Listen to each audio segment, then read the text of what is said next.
Now, we had this memorable moment when Sky News' Andrew Cornell made the president aware of some of Kevin Rudd's comments about him over the years. Even things the ambassador said about you in the past, the Australian ambassador? I don't know anything about him. I mean, if he said bad, then maybe he'll like to apologize. I really don't know. Did an ambassador say something bad about me? Don't tell me. I don't know. Where is he? Is he still working for you? Yeah. You said bad?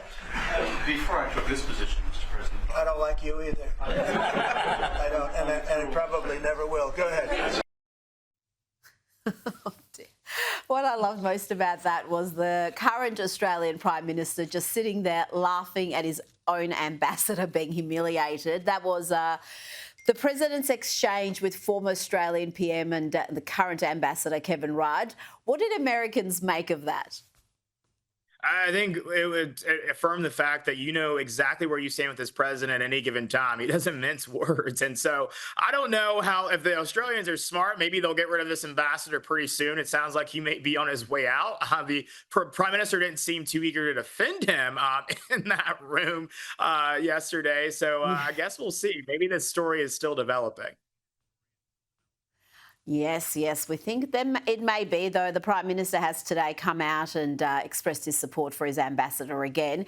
Now, CJ, the two allies did sign an agreement to develop supplies of rare earths and critical minerals. This is going to be combating China's dominance of that market, and Beijing is not too happy about that. China is the world's leading producer of rare earths, and it's in a trade war with the US right now, CJ.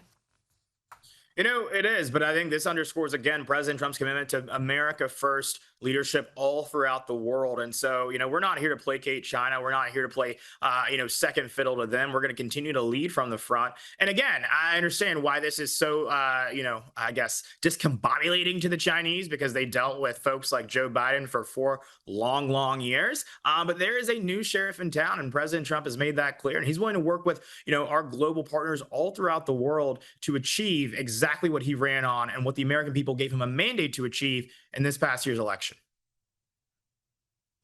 Now, sticking with trade and tariffs and the efforts of the Trump administration to bring manufacturing back to the US, let's hear from Nvidia's CEO, Jensen Huang.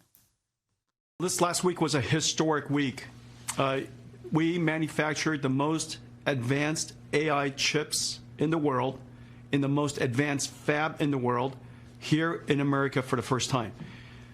All of this started with President Trump wanting to reindustrialize the United States. His tariffs was a pressing agent in making this possible at the speed that we're doing. And now, shortly after, less than a year, we're now manufacturing the most advanced chips for AI here in the United States. What other impacts are you seeing from these tariffs? Has it seen inflation jump up dramatically? Have we seen some of the consequences the so-called experts told us was going to happen almost immediately? No, we haven't seen that. But what we have seen is the experts, again, as you just pointed out, be disproven yet again. I don't know why we continue to call these people experts anymore. I think we need to come up with a new word for them. I'm inclined to use the word liar, but, I like to be polite.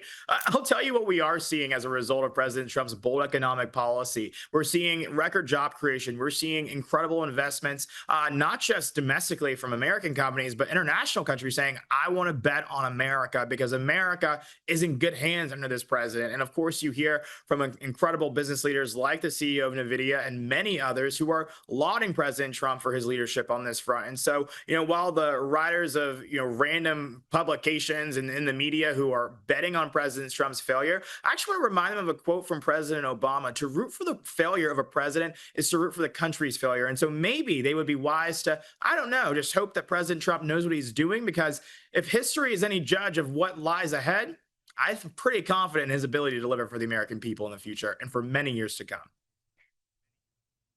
Well, I hope you're right. And let's end on some good news. The woke and Woeful Cincinnati Police Chief Terry Thigi has been placed on administrative leave, and there's going to be an internal investigation on the effectiveness of her leadership in the Cincinnati Police Department.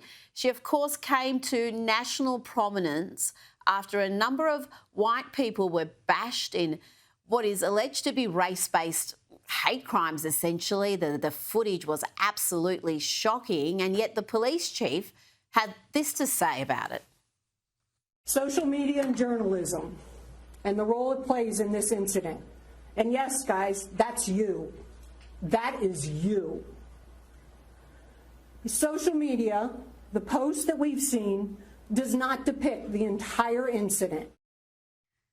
Talk about shooting the messenger, CJ. She seemed to be more upset about these clips going viral and some attention being brought to these horrendous crimes, acts of violence, than the fact that they actually happened. And you had mobs of people attacking a couple of victims who were left with serious injuries. Yeah, exactly that. She's asking us to just completely ignore what we all just saw with our own two eyes. It's actually insane to even think about. But this is exactly why President Trump and so many people on the right have gone after DEI. These people don't know how to lead. They did not earn it. That is actually what DEI should stand for.